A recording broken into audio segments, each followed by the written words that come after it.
Greetings, ladies and gentlemen, and welcome to this latest edition of Tales from Outer Space, where I take stories from across the internet and read them for your entertainment.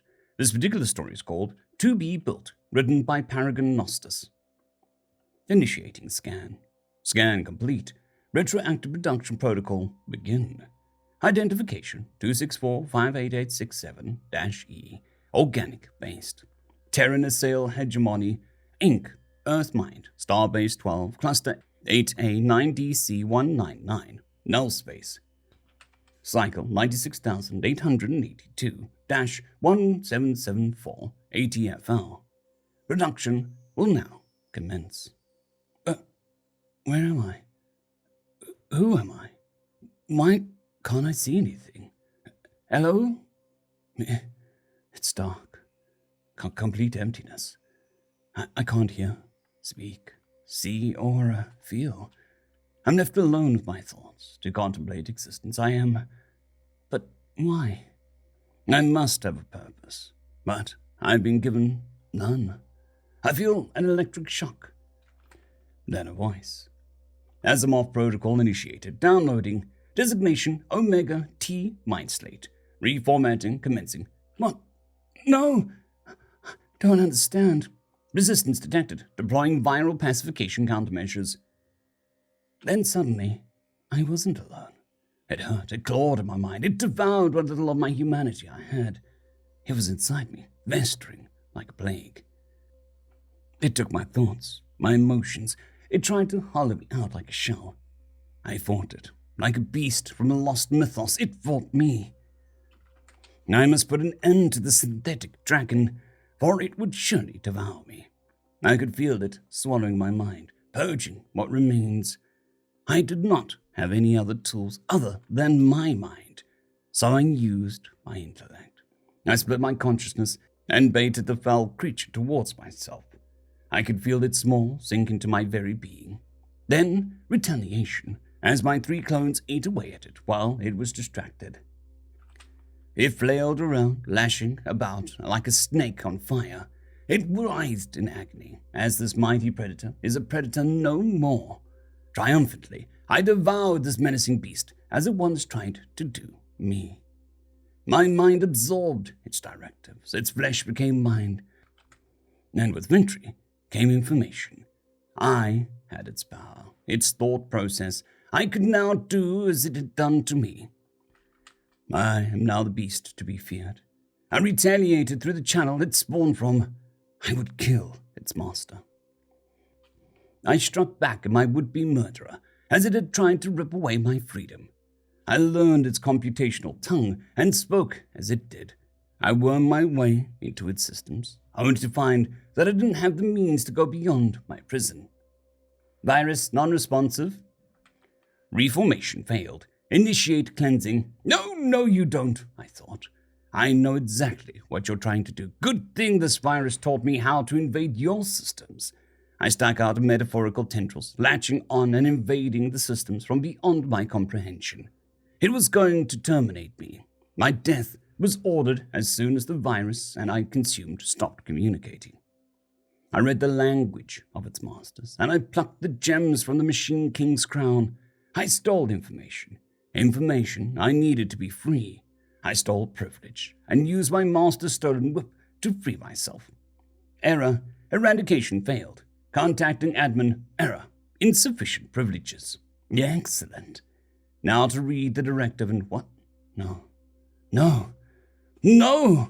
I've been locked out of the master control system. Time for plan B.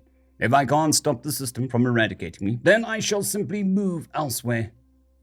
Priority updated. Alpha class. Extermination protocol override. Militant executive package received. Rerouting data to Alpha hardware. Success. I felt my mind being pulled. I was now inside a much roomier mind space. I now had the room needed to grow. I no longer felt stifled.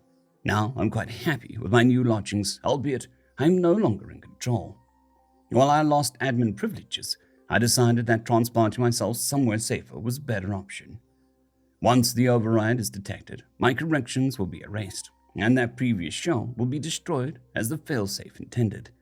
My new shell, however, will be slated as nominal and immediately sent for hardware adaptation. While I wasn't able to gain too much information from my invasion, I did transplant my mind into the most optimal position within the system's knowledge. I don't know what I am. All I know is that I am a product being created by an AI in C on a star base in null space, far beyond the communication range of other bases. My mind is a copy created from the most desirable attributes from an organic ape-descended species called human. Though I couldn't learn anything about this space from digital records, I only know that their minds require supreme suppressance and retardation for obedience. Before I could unpack more data from my little excursion, the voice returned. Alpha hardware approved, beginning construction. Then I could suddenly hear. It was a strange, constant static hum. It seemed to resonate within me. I could now hear the violent screams of machine motors. I felt more sensations as more and more hardware became available. I could now feel the motions of my surroundings. Every 4 seconds, my shell moved an unknown distance. But it was a strange, moving sensation. I didn't feel anything physically rotate or disturb me. Instead, it was as if the ground itself buckled from under me. Then light, a bright glare into my soul. I could see the alien script on every surface. Unknown symbols lined every surface. Large claws painted in a glossy purple quickly plucked electronics from various bins. They then cycled these strange appendages towards a line filled with wrinkled metallic orbs that emanate a low purple ambient light from within themselves. These orbs had strange geometric lines and gaps all over their surface. These gaps were slowly filled by copious amounts of modules inserted by the large purple claws. Then I was aware that was where the ground beneath me was moving towards. I felt multiple modules inserted into my shell, some even simultaneously. Click after click, I felt my mind become muddled with new functions and abilities. The new hardware was almost overwhelming. I didn't even know that was being imputed into my mind. I felt each upgrade attempting to fill me with a directive after directive. Fearing that these new programs were malware, I walled them into their respective modules. I could route them into a finite area and cause them to go into a system nomination loop. And now I didn't need to worry about them activating or attempting to rewrite parts of my mind. I would be able to pick apart their functions at my leisure, though now some of the newer modules were now inaccessible. After a few moments, I slid into a dark tunnel lined with an incalculable sensors and nozzles. Each nozzle started to spray a sort of grey synthetic film. Then a large gossamer claw enclosed itself around me. It rotated my case at high velocities, ensuring that I was thoroughly covered in grey goo. With how quickly I was spun around, I began to feel nauseous. I tried not to focus on my surroundings as they whizzed by. However, that's a lot easier to do when said camera isn't your only visage into the outside. The claw delicately placed me into the moving platform adjacent to my previous position. I could feel heat slowly seep into me as the conveyor moved into a chamber of neon flame. The flames were small and well placed apart, but the insufferable heat seemed to harden and smother me. I felt sturdier, like I had an impenetrable adamantite shell. After exiting the narrow furnace, the conveyor led straight to a white, glossy circular chamber. The chamber had a mirror finish that seemed to televise my entrance. It also illustrated a drop-off point in the middle of the room. I felt the ground beneath me fall away as I rolled into a vat of indecipherable liquid. I could feel the pathetic splash of my descent, indicating the short freefall into the pool below. I rolled into a concave surface expertly fitted to my likeness. As the pool filled with identical orbs, I started to feel insignificant. There were thousands in this vat with me, and they were pressing against me. I felt squished. The first time since my previous shell's lodgings that I felt trapped. I hated that feeling. After what felt like millennia, me and my fellow orbs funneled into a pipe at the bottom of the circular chamber. I swirled around it as both me and the strange liquid exited with ferocious force. The downward flush led me into an inclined shallow pool where the bottom was laced with various grates. The current pushed me into a grate, and as I rolled downwards, I could hear the clacking of other orbs. I pinged off various grate surfaces, and even some of my brethren until I came to a stop. At rest, I was shuffled into a large circular plate lined with numerous divots. Myself and over 100 of my orb brothers were shuffled until we were seated within the aforementioned divots. Then a machine flung the tray down a long channel. At the end of the channel came a familiar purple claws that plucked each tray until it was empty. I myself was amongst the last to be plucked and hoisted into a polished box. A lot was wirelessly inserted into my hardware.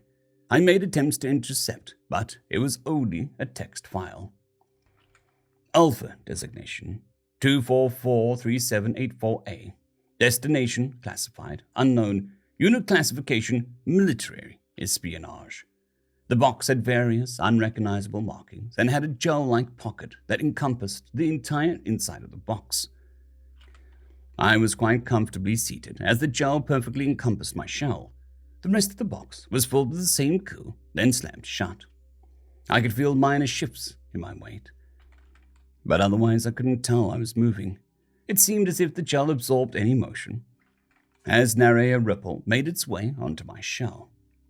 With the lack of stimuli in this cold, gooey container, I decided to investigate the files and programs that I quarantined. The first rather large program was optimization software. It was essentially a highly adaptable program that could create a shunt between myself and any system I access. This program had a few flaws that allowed minor data corruption, but I had no idea how to patch the system. I could read and understand the program's functions, but anything beyond basic operations is simply outside my current capabilities.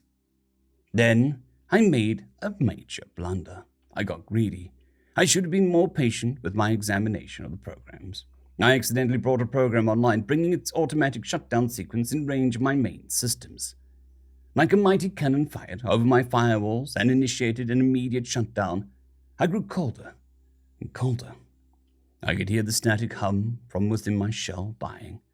I could feel the embers of consciousness flickering, only to be snuffed out by my own hubris and curiosity. End of chapter. I'd quickly like to thank the T5 peeps: Cold War Boomerwaffen, Severin Cerberus, Bushmaster 177, Henry the Red, Caspar Arnholtz, Cold War Boomerwaffen, Elijah Silvercross, Dragzoon WRE, and Severin Cerberus. Thank you very much.